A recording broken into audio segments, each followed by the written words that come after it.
Welcome home to USA Global TV and Radio. Ours is a place where dreams take flight, voices are heard, and stories are shared. This is where cultures meet, connections are formed, and ideas are transformed into action. This is your destination for authentic storytelling, diverse perspectives, and meaningful conversations. We're where global stories unite and bridges are built beyond all borders. Discover our world of education, entertainment, hope, and inspiration. Together, we're building bridges worldwide. Subscribe to our USA Global TV channel and download our USA Global TV app. Be our guest or join our team. Visit usaglobaltv.com. With heartfelt thanks to our executive producer, Dr. Jacqueline Kerbeck, music scored by Yifei Tang from Cloud Road Music, creative direction by Paul Garcia, and I'm Al Cini, and I'm very proud to be part of the USA Global TV and Radio family. So join us here at USA Global TV and Radio. Make us your home for global connection. All rights reserved. This video and its contents are the exclusive property of USA Global TV and Radio. Unauthorized use, duplication, or redistribution in any form is strictly prohibited. Thank you for being a part of our global community. Let's inspire together. Hello, everybody. Welcome to You as a Whole, Body, Mind, and Soul on USA Global TV and Radio. I'm Justin MIRIGLIANI. Good to see you, everybody, or at least hope you're seeing me, and hopefully you'll chat in.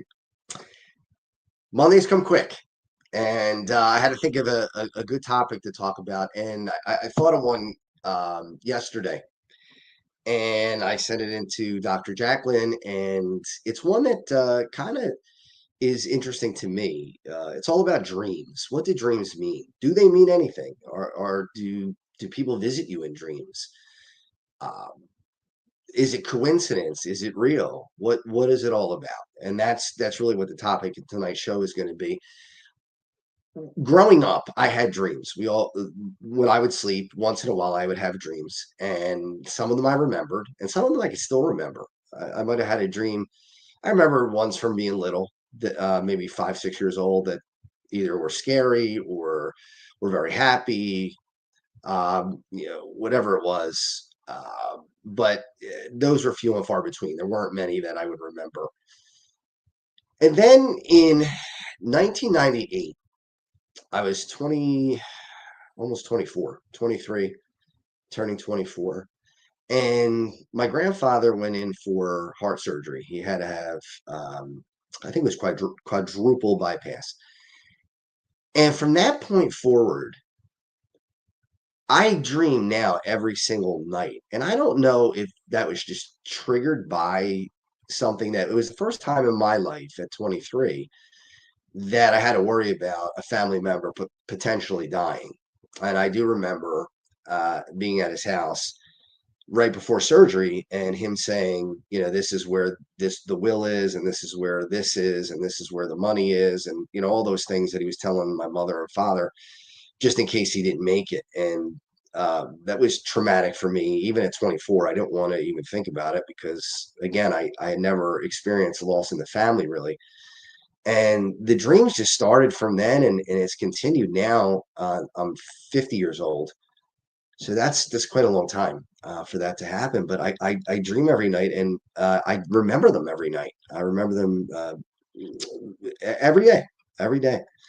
And one of the things that it doesn't scare me, but it makes me wonder is sometimes I actually wake up talking or wake up saying something or reciting something from the dream, which is, I don't know if that's normal. I don't know if that's abnormal, normal, whatever it might be, but it's comforting and worrisome at the same time. It all obviously depends on what the dream is. Now, last night's dream that I had, just to give you an idea, was at one, and there are many dreams per night. It's not just one. But one part of my dream last night was my brother and I were kids, and my brother was being attacked by a dog, and I grabbed the dog, and I was holding it by the collar, and the dog was still trying to go after my brother. So I had the dog in my left hand, his collar in my left hand, and in my right hand, I was trying to punch him to stun him or at least get him off. And I threw a punch, and it was the weakest punch I think I could ever throw. And I threw another one, and it wouldn't. For some reason, my arm was moving in slow motion. I couldn't actually haul off and really hit that dog hard because, and I was like, why am I having so much trouble punching this dog? And I woke up, and I have a body pillow that I hold on to for just to feel more comfortable sleeping. The way I'm built, I'm really round, so when I'm on my shoulders, it's sore. So I like to have a body pillow that I can hold on to and put between my legs, and my hips feel good with that.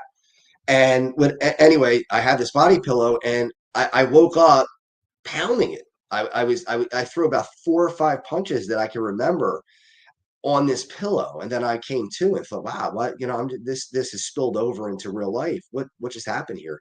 And I guess it's a lot like people who will sleepwalk, and I never do that. It never happens, but or at least that I know of. But yeah, I mean, I've recited things.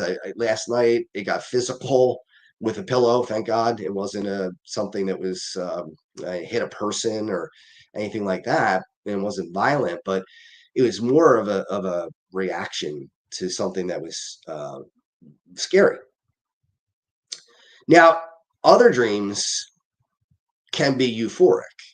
I have dreams about relationships that are just incredible.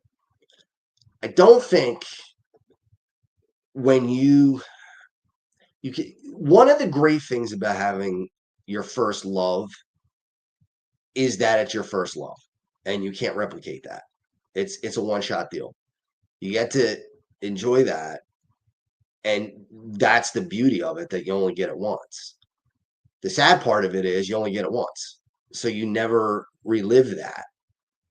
So it's a double-edged sword. Now, people say this about the Stanley Cup in hockey. One of the great thing, one of the Wayne Gretzky, one of the greatest hockey players ever, said one thing he wishes that is that every player who played in the NHL would win a Stanley Cup to know what it feels like. But at the same time, the whole reason why it's so special is because not everybody gets the chance to win a Stanley Cup. And I equate that to what first love is.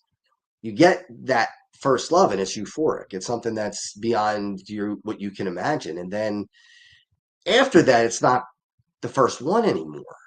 So I have dreams of relationships that are euphoric, like the first time I fell in love with someone in college. And it's just a great feeling. And then you wake up, and I don't know how I feel. I feel some ways, wow, that was great. In other ways, it's a little disappointing to know that you're not in the situation that you just dreamt of. That's just not reality. It's a little bit of both. I had a dream in 1997. 1997 was a terrible year for me. Terrible year for me. It was my senior year of college, and nothing went right. Everything went wrong. Oh, Dr. Jacqueline just put in a chat. Let me see what it says. I used to have dreams for years that something was chasing me and I couldn't speak. I've had those too. Yeah, I've had those too. I tried to yell, but nothing would come out. I'd wake up sweating. Finally, the dream stopped. Well, I looked into it, and apparently I felt I was not being heard in real life. That's a great point. And that's what we're trying to figure out today. What is the subconscious meaning of these dreams? So Dr. Jacqueline being chased and not being able to speak was a product or a byproduct of her not feeling heard in reality.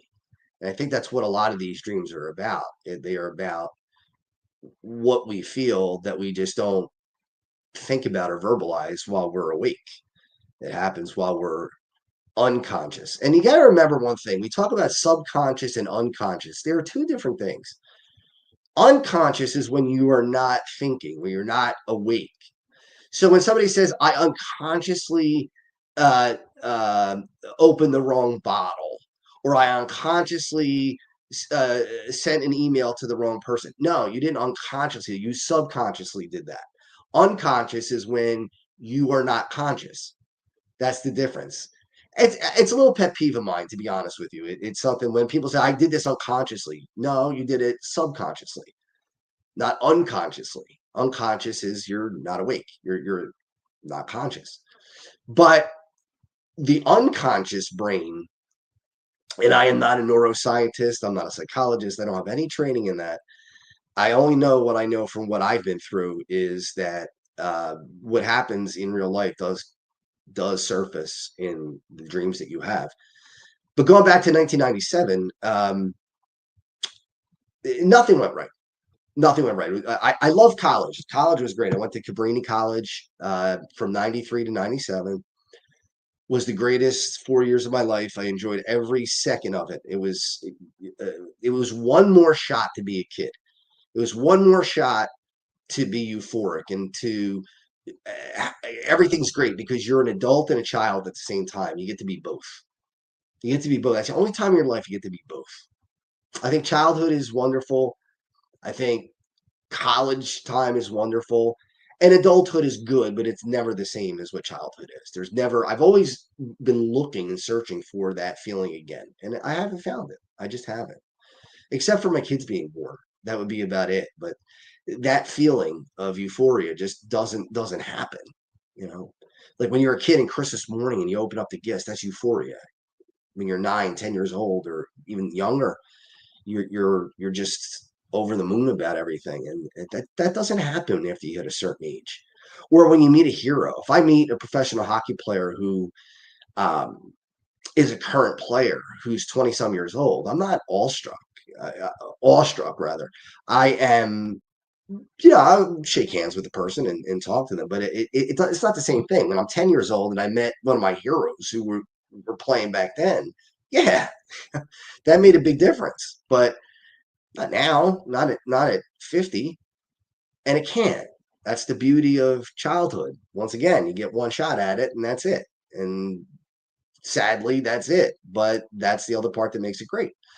So anyway, 1997, greatest after a great college career, enjoyed it so much. It was like a high school. It was such a small college, and just everything went bad in the second half of my senior year. I had been with a girlfriend starting in the summer of '96, which was the year before, and that relationship was coming to an end in the spring of '97. I was graduating. Not to toot my own horn, but I was a big fish in a small pond. I was on the homecoming court. I was voted most friendly, best body, all these different wonderful things that you would think, wow, as a kid, this is great. That will not buy you a cup of coffee at Wawa, but when you're 22 years old, you think you're on top of the world when you see those things. And I thought, wow, this is cool, but it was ending. It was falling down. So I'm losing my college life, and I'm going from this big, being a big person in a small pond, big fish in a small pond, losing my relationship, losing my college, the place that I really called home for 4 years. One of my favorite professors got very sick that year, and loved her a lot, and she survived. She survived, thank goodness, and I still see her today. And but at the time, we didn't know that she was going to be okay, and it was very upsetting to me. I had an internship that I hated. I didn't like being there. I wanted to be back at college with my friends. I felt like I was running out of time anyway. And now I was out of the school for, the whole morning and didn't come back until the later afternoon. It just was one thing after the other. Deaths. I remember there was after I had my girlfriend and I had broken up, we ironically we went out to dinner with a bunch of people, and she was there, and another ex-girlfriend from college was there. So I had two ex-girlfriends from college, and another girl who I just met that night. And I was talking to her, and she was laughing and having a good time, and I was flirting with her and thinking, okay, well, maybe this is something good. And she went to the bathroom, and her mother and her aunt said, "We want to thank you." And I said, "For what? What did I do?" And she said, "Well, I want to thank you because she hasn't laughed like this in a long time. And I said, well, why not? What's going on? And she said, they said her boyfriend was killed in a car accident like 3 weeks ago.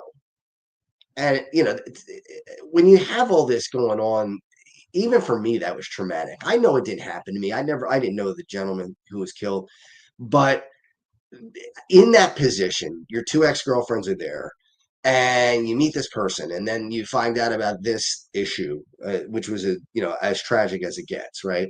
She was driving a car, and he was killed in an accident with her driving. Um, we had a band come and play for us for senior weekend, or senior week rather, and they were named Phoebe and Brian. I don't know if anybody remembers Phoebe and Brian, but they were around the Philadelphia area, and we were all talking about how beautiful Phoebe was. All the boys had a crush on Phoebe, and the girls were really close to Phoebe. And Phoebe said on the night before graduation, the Saturday night, we were graduating on Sunday. Phoebe said, "Come to the pub, and I'll have a special surprise for you." So the girls drive to the pub, and when they get there, they found out that Phoebe was killed in a car accident earlier that day. I mean, it was just, and we had just been talking about her, we had just been saying how beautiful she was and how it would be great to meet somebody like that and date somebody like that. And all of a sudden she was gone. And it just cast a pall over everything. And we do have a comment. So let's take that, and then I'll finish the story as we go along. So let's say, hey, there's Shaq. Oh, no, it's Kevin. So Kevin is saying Craig Shapiro, and then I don't know what you're saying after that, Kevin. I just see the ellipsis. Hey, Claire, how are you? Thanks for coming in. And Claire said, hey there. 2 years ago, after my mom died, I had a dream on December 27th that my mom visited me. And I said, I just wanted to wish you a Merry Christmas. Then she gave me a big hug, and it felt so real. And that's Rachel Stein who came is saying that. So that's really cool. And Rachel says, I awoke with so many feelings. Rachel, thank you. I know you're here every week, you and Antoinette, and I really appreciate that. And I appreciate you sharing that. And Claire says, totally does. Yeah, no, I agree. Claire says, I always laugh with you. It's great to laugh. Yes, it is. It always is fun to laugh. Yeah. There's Shat. I'm here, Justin. I love my college experience. So many memory stories. Yeah, yeah. I mean, it's just a wonderful, wonderful time. But going back to the story, so all this death is around me, all the bad stuff is around me, the end of relationships, the end of all this, the beautiful things that I had in my life, and going to work in a job I hated, and it was a nightmare. I mean, it was just a nightmare. And the only thing I could equate it to is what I went through this year when I had my really what amounts to a nervous breakdown this year. That's the only thing. Those are the two worst periods of my life by far. It's not even close. So anyway, it was if you go back, it was March of '97, and I was working in a bank right before graduation, and I had a look on my face that I was just out of it, devastated, just completely strung out and just hurting like crazy. And there was one bank teller. Her name was Betty, and Betty came to me, and every time I came into the bank, Betty would come running and say, "Is that my Justin?" And she'd come running over, and she'd give me a big hug. She was Italian, I'm Italian, and she'd give me a big hug, and we talk, and we would talk about all kinds of different things, Italian dinners, and she was like a grandmother to me. In the bank, it was a really neat relationship to have with her. And I don't even know if we would still be close today or not. But in any event, as I said before, I was at this co-op, and all this stuff is weighing down on me already. And let me go back. Betty, on that in March, when she saw me so upset, she pulled me aside and she said, "What's going on?" And I told her, "Well, my girlfriend and I broke up, and I'm really hurting about it." And she said, "It's okay." She said, "Don't be." I remember the words, "Don't be sad or don't be blue. She just wasn't the right girl for you." And it rhymed, actually. I don't think she meant to do that, but subconsciously it rhymed. So don't be sad and don't be blue. She wasn't the girl for you. I said, "Yeah, I get it, Betty." got in the car, drove home, and we had tickets to see the Flyers hockey team. For those who around the world who don't know what that is, it's an ice hockey team in the United States. We had tickets to the Flyers game in Washington, Landover, Maryland, just outside of Washington. And I went upstairs and I told my father, I said, I'm not going to go. I just don't, I don't feel it. I just want to go to bed and sleep. And my dad was like, no, you can't do that. You got to go. You got to go. You got a ticket. This is a one shot opportunity. Go. All right. And I told him what Betty said. I said, Betty told me, don't be sad, don't be blue. She just wasn't the girl for you. And my dad said, you know, Justin, that's a good friend. Somebody who's going to tell you something that may uh, not be something you want to hear, but something you need to hear. And I said, Dad, you're right. And I said, the next time I see Betty, I'm going to give her a big hug and thank her. So I went to the game. I took the ticket. I went to the game. I struggled. It was not easy. I didn't enjoy it as much as I would have, but I got through it. Next day was Easter, I remember, and we celebrate Easter in our family. And then about 2 weeks later, I'm at the co-op, and there was a message at the house to call the bank. No problem. I thought they wanted me to pick up another shift. I called the bank, and one of the tellers who I knew very well answered the phone. And I said, I think her name was Christine. I said, hey, Christine, how's it going? She said, Justin, I got something to tell you. And I said, okay, what? Do you need me to work or something? She said, Justin, I really, it's something that I need to tell you. I said, okay, go ahead. And she said, Justin, Betty was in a car accident. I said, oh my God, is she okay? And then she said, Justin, Betty died. And I remember my knees buckled. I actually remember my knees buckled and I fell into a chair and I could not move. I could not move. And I just sat there and it was just one more devastating punch. It was like I was ready to fall down in a ring, in a boxing ring, and I just took a Mike Tyson uppercut to the chin. And it was just like, that's it. I got nothing left. I'm done. And I remember bodily functions didn't even work. I tried to urinate, for instance, and not to be graphic, but it took me half an hour to do it, to try to urinate because my body literally seized. I just could not function. That's how bad it was. So fast forward, I'm a sentimental person. And what would have been the 1 year anniversary of myself and my girlfriend being together, I was watching a Mike Tyson fight, the one where he bit Evander Holyfield's ear. And I was watching that fight. I was laying in bed and I was crying and I was writing poems and doing all the stuff that young kids do when they're 22 years old, 23 years old, and struggling with something. And just was a miserable night. I just remember being just so out of it. And I went to sleep. And in that night, at some point in that night, I was in the bank, and there's Betty in the bank. And I said to Betty, "What are you doing here? You're dead. Well, how are you in the bank?" And Betty looked at me and said, "What did I tell you?"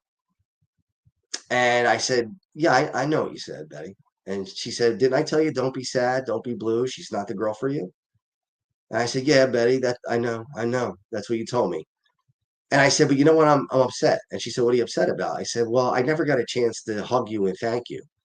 And she said, "Well, you just did." Now, you can look at that like it was coincidence, and maybe it was. I don't know. It might have been coincidence, but I don't look at it that way. I look at it that Betty was saying months later. This was late June, so when Betty died was March. You know, it's months later, and I think she knew that from where she was, which I believe is heaven, she needed to comfort me. And she came and did. And it was great because I felt like I did get to thank her. Something that I never thought I would do. I would never see her again because she passed away before I had the chance. So that's a dream that I treasure even now. I mean, we're talking about that was 1997. So we're closing in on 30 years since that dream. And that was just amazing. So I believe that I saw her in that dream. So that was another good one. Some of them, there's Robert Thomas. What's up, Robert? Yeah, he says, "What's up, bro? How you doing, bro? Good to see you." Robert is a great weather forecaster. He's on my weather forecasting page. He does a great job, and he's done it nothing else but enhance that page. It's just fantastic, and I'm grateful for what he's done and what he does. So thank you, Robert. I appreciate that. Um,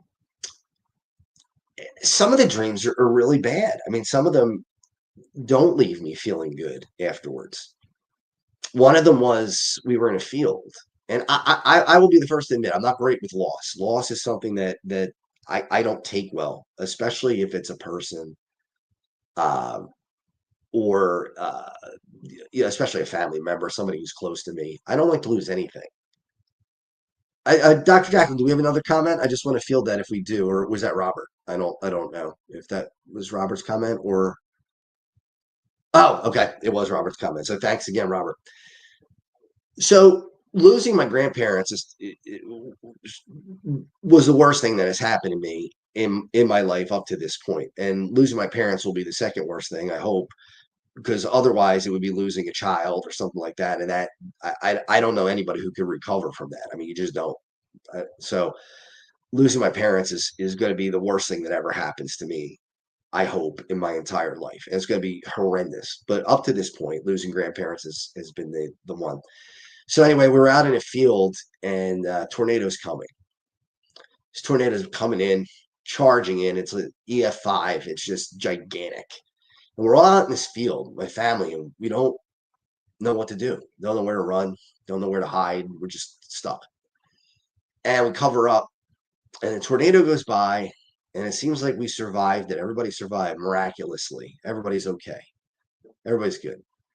And then I notice my grandmother, my mom's mom, and I see her head in a bucket. And I run over to her and I grab her by the back of the hair to get her head out of the bucket because I'm figuring that it's filled with water and she might be drowning. And when I pulled her head out of the bucket, I looked at her and her whole face was a skeleton. I could tell it was her skeleton, but her whole face was a skeleton. And it wasn't scary to me. Like, I wasn't afraid. I was in the dream devastated. I mean, just absolutely crushed, that it felt just like I lost my grandmother again in that dream. And when these things happen, it takes me some time, at least an hour or so, to shake it. I mean, it really does. I don't know if anybody else has that situation or has that feeling, but when I have dreams like that, I just don't recover immediately. It's not like, well, okay, it was just a dream and I woke up. No, it doesn't work that way. For me, anyway. For others, maybe it does. I don't know. I don't know. But that was a horrible dream. I mean, it was just something that's terrible. And as I said before, the past is such a big part of my life. I really look back a lot. And I'm getting better at not. I'm getting better at looking forward more than looking backwards. But I got to be honest with you. That's one of the hardest things I've ever had to do in my life. Something that's been really difficult is for me to just say, all right, the past was great and enjoy that, and then move on and say, okay, and the future will be just as great. It's just going to be a different great. That's all. I'm working on it. I'm not 100% great at it yet, but I will be. Someday I'll have it mastered, but that day isn't today. And a lot of the dreams are childhood dreams when I go back into childhood. And some of the dreams are really strange because I was born in 1974, and some of the dreams take place in the 60s, and I'm there in the 60s. And I could see that it's the 60s, and I know that it's the 60s. And I'm saying to myself, I'm not born yet. How am I here? I'm not alive yet. What's going on? And I'm seeing family members who were much younger at that time. I didn't know them at that age. I didn't know them looking the way they looked in the 60s. I only knew what they looked like really in the 80s because I was born in 74. So by the time we hit 1980, I was 4 turning 5. So there aren't a tremendous amount of memories from prior to 1980. Some, but not a whole lot. And that's normal for any kid. But I have these dreams that I'm in a world that I've never been in before. Dreams of relationships that are euphoric, as I said before, where it feels so real. Dreams where there's anger and My grandfather, a lot of times I dream about, especially, I don't know why. My mother's father, I dream about him a lot. He was a World War II hero. Um, he's in a famous picture from World War II where they're at the Elbe River shaking hands with the Russians. He's the one in the middle with a cigarette in his mouth. And he used to call me son all the time. And he would say, "Hey, son, you got to do this, or can you do that? Or, I'm proud of you, son." And "Hey, son, we need you to do this." Or, now that's as I get older, right? When I was a kid, it was a little different relationship. It was more, him telling me what to do, and all those things, disciplinary and a little bit. But as I got older, that obviously changed. And son, we need, I'm proud of what you're doing. He liked the fact that I lifted weights and did things like that. And now I have dreams a lot where he's saying, "Son, we need you." And I'm saying, "Well, what do you need, B-Pop?" We call him B-Pop. And he'll say to me, "Someone's attacking the family, and you're the one to go get it and stop this. You got to do it. I'm too old. It's up to you now." And I got to go fight these gargantuan people who, you don't want to have to fight these people. They're menacing and scary. And my grandfather's saying, "Son, we need you. You got to do it." So I do it, and I'm in these battles, and somehow, some way, I win them. But what does it mean? I don't know. I don't know what it means. Does it mean that I'm fighting for things? I'm fighting for my life. I'm trying to live up to my grandfather's heroism. I don't know. I don't know. We have two comments. Let's take those comments. Tony, yeah, that's his name, Tony. His name is Tony Bamara, or Anthony William Bamara. And Claire saying, "Journal these dreams." Yeah, yeah. The funny thing is, I don't really journal the dreams, but they stick with me. They stay just so tight in your brain. It's incredible. A lot of other dreams that I have are dreams where we're in houses that we used to own as a family. So grandmother's house, my dad's mom, my mother's parents, our old house in South Philadelphia when I was growing up, and houses that were a big part of my life when I was a kid. And we're celebrating holidays. We're celebrating holidays, and I'm thinking, we're not supposed to be here. This is somebody else's house now. Somebody else owns this place. And we have all these decorations up for the holidays, especially Christmas and New Year's, because those are my favorite times of the year. The holiday season to me is, still a magical time of the year. And we're in the house, and we have to hurry because if we don't get out of there, we're going to get caught. So we're in the house and we're trying to have this family party, but there's a sense of urgency.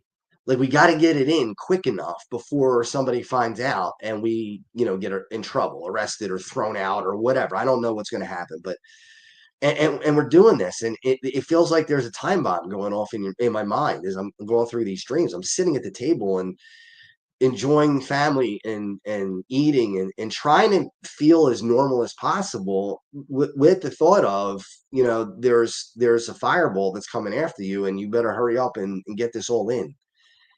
And I take that to mean that maybe that's what I fear, is that I'm not going to get everything in the time that I have left. And I hope I have a decent amount of time left. I don't have 50 years left. 20 years ago, I would tell you when I was 30 that I might have 50 years left. But it's not 20 years ago. I'm 50. I mean, do most people expect to live to be 100? Probably not. It's not. The average is about 78. For men, it might be 76. I'm not living to be 100. So mortality is more of an issue today than it was back 20, 30, 40 years ago. 40 years ago, I was 10 years old, so mortality didn't really exist. But at 50, it does. So maybe that's part of the reason why I dream those things, because I want to get in everything I can get in before it's time to say goodbye for the last time and when it's over. Or maybe it's I want to get everything in while family members are still alive. I mean, my parents are older than me, obviously. They're 20, 30 years from now, odds are at least one is going to be gone, maybe both. Now that would put them, well, certainly 30 years. I mean, that would put them in the 100 plus bracket. I mean, let's be real. I mean, most people don't make that. So I have a feeling of urgency that we got to get it all in. And maybe as I'm saying this, maybe I'm answering my own question why I dream this stuff. Maybe that's it. Maybe it's I feel that in real life, and I'm letting that transfer into my unconscious mind. Dr. Jacqueline, I just watched a 100-year-old woman finish a half marathon. That's fantastic. That's really fantastic. Yeah, I mean, obviously the exception, not the rule, but that's amazing that somebody's able to pull that off. I don't think I could finish a half marathon when I'm half her age. So, that's awesome. That's awesome. Yeah, and Dr. Jacqueline says it gives me hope. It does. It does give us hope. I like it when I see somebody over 50, over 60, over 70 doing things um uh, that they shouldn't be able to do. I'm, I, people ask me, they're like, you're 50. Now I have a back injury from a car accident last month, and I don't know when I'll be back in the gym, but people say, why do you still do it? You're 50 years old. Just give it up. Or why do you play hockey at 50 years old? Just, you're not a kid. Just go give it up. Why? If I can still do it, why would I stop doing it? I have people ask me all the time about playing pickleball. Now, I'm not trying to knock anybody who wants to play pickleball. That's fine. If that's what you want to do, if that's something that brings you happiness, do it. I'm not doing it.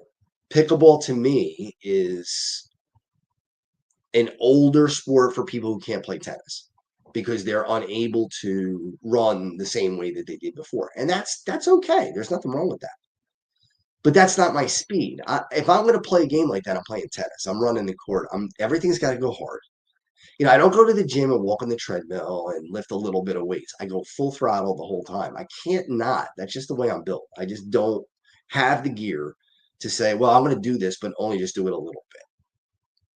So, getting back to dreams, I think a lot of times in these dreams, there's a feeling of urgency. There's a feeling of there's only a certain amount of time, and you have to get it done in that amount of time, otherwise you run out.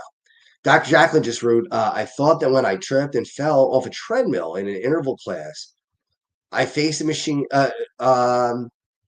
So I guess she was apprehensive after that. I faced a machine 2 days later and said, "You do not win." So yeah, that's right. The treadmill knocked her down, but the treadmill didn't win. She got back on the treadmill and she ran it again.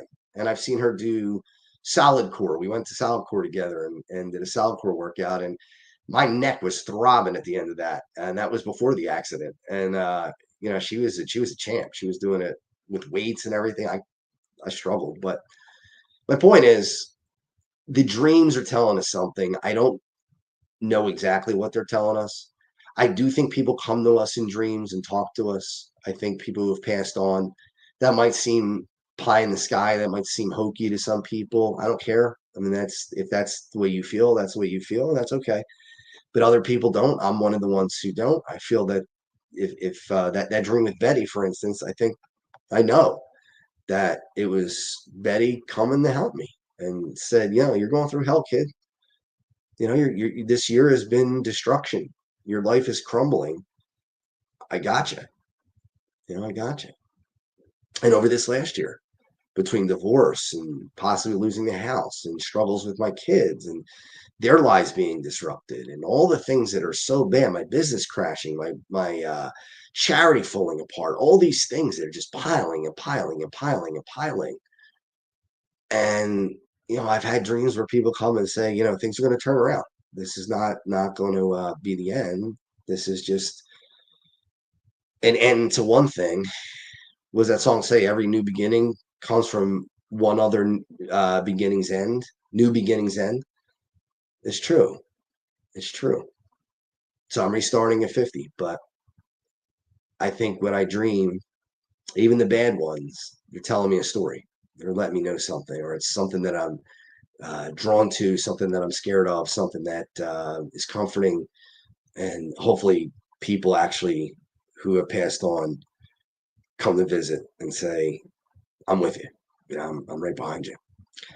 So that will bring us to the end of the show. I want to thank everybody who watched tonight, and for all the people who commented in, Rachel and Claire and Robert. I really appreciate chat. All the great people in my life that are so wonderful. And there's my website or my Facebook page for the weather, Beyond Just the Weather with Justin Mirigliani. I really do that a lot in the winter time. I'm a big snow fan. So a lot of teachers like to go on that site. And there's my charity site, Checkmates Charity. We're going to get that going again. That we struggled with that, but we're going to get it up and running again. So, and there's my website, just for you, training, computer training and consulting. But guess what? We do soft skills as well. We do time management, project management, other types of training, corporate training. So I do individual training. If you want to come over my house, or if you want to meet at your house or meet at a restaurant, I could do it anywhere, or we could just do it remotely. But yeah, reach out. I do consultation, all kinds of training, soft skills, computers training. So that's what I want to do. I want to build that business back up again. It's on the ropes, but hey, we're going to battle back. So we got it. I want to thank again everybody, especially Dr. Jacqueline. And thank you for watching, and pay attention to your dreams. Maybe something's being spread to you that you haven't thought of. And maybe, as Claire said, journal them. All right. I will see you next week. I have a very special guest next week. We're going to talk about the Pelle Lindbergh movie that's coming up in November. So I have Charlie Min, who created the documentary. So you got to make sure you see that show. All right, everybody. I'll see you next Monday. Nestled in the heart of the Blue Ridge Mountains, the Horseshoe Farm has always been more than a destination. It's a living, breathing reflection of community, connection, and transformation. Once a humble family farmstead, it has evolved over the years to become a sanctuary for travelers, seekers, families, and friends alike. Originally reimagined by the Turchin family as an Airbnb property, the farm began its journey into hospitality with simple roots, welcoming guests to experience the beauty and peace of the sacred land. As word spread and the vision deepened, the property organically blossomed into a boutique resort, rooted in the values of slow living, intentional experiences, and the magic of gathering. Today, the Horseshoe Farm is a 90-acre experiential retreat that merges hospitality, wellness, and culinary excellence. It is home to the Stable Spa, the Silo Cookhouse, distinctive lodging options, and a curated calendar of events that nourish mind, body, and spirit. Our guest experience is designed to be both grounding and expansive, where the comforts of luxury meet with the simplicity of nature. At its core, the Horseshoe Farm is about transformation of land, of self, and of community. We are proud of where we've come from. We are confident in who we are today and excited for the road ahead. Hello, I'm Dr. Jacqueline Kerbeck, also known as the Listening Mentor and President and Founder of USA Global TV and Radio. I had the opportunity, the pleasure of attending a retreat at the Horseshoe Farm just recently. I was so impressed with all of the opportunities that were presented to me in this glorious setting, as well as the highest level of customer service, that I've decided to put together a retreat at the Horseshoe Farm in Hendersonville, North Carolina, United States of America, June 3rd through the 6th, 2026. You can expect to have a beautiful time of relaxation combined with learning, community, collaboration. Do consider joining me in this wonderful opportunity to reconnect with yourself, with others, and with nature. For more information, email me at drjacqueline@usaglobaltv.com. Every woman carries a story of strength, of purpose, of light. Through her courage, the world is transformed. Through her grace, generations are inspired. This is Iconic Women. Within every woman lives a goddess, a celebration of brilliance, beauty, and empowerment. Join us every Wednesday at 11 a.m. New York, 4 p.m. London time. Only here on USA, Global TVR, and radio. Featuring the iconic Dr. Jacqueline Kerbeck, honoring voices that shine across the world. Subscribe to our YouTube channels, USA Global TV and Dr. Jacqueline Kerbeck, to watch and engage with all our content. World-class education, entertainment, hope, and inspiration.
Is it true?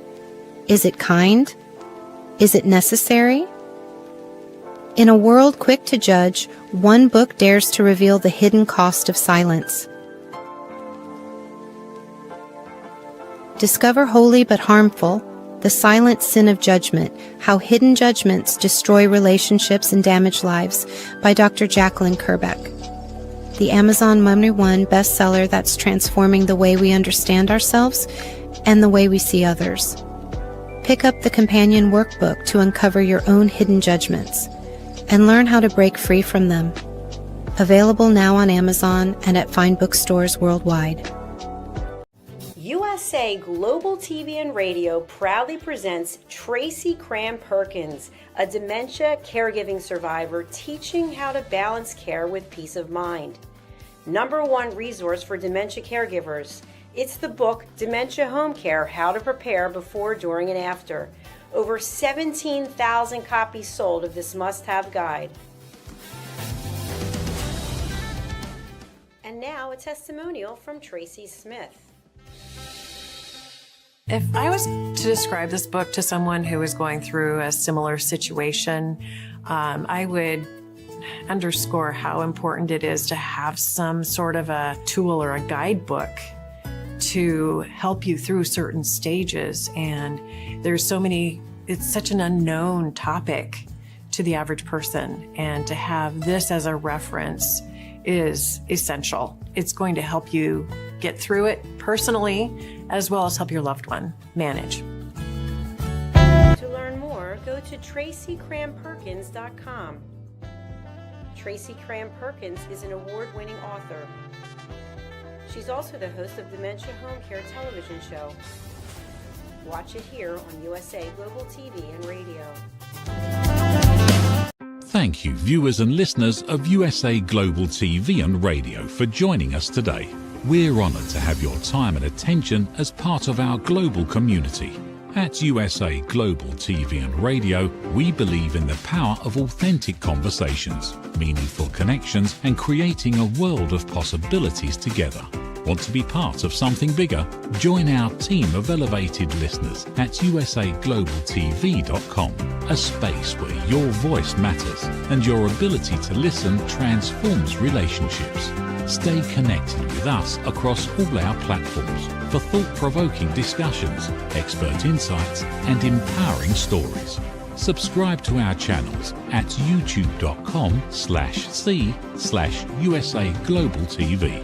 Follow us on social media and explore the endless opportunities we're creating for growth, learning, and inspiration. Together, we're not just broadcasting, we're building bridges and changing lives one conversation at a time. For inquiries, contact us at info@usaglobaltv.com.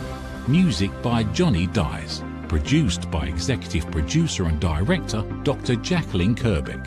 Voiceover by Mike Porter. Creative Direction by Paul Garcia.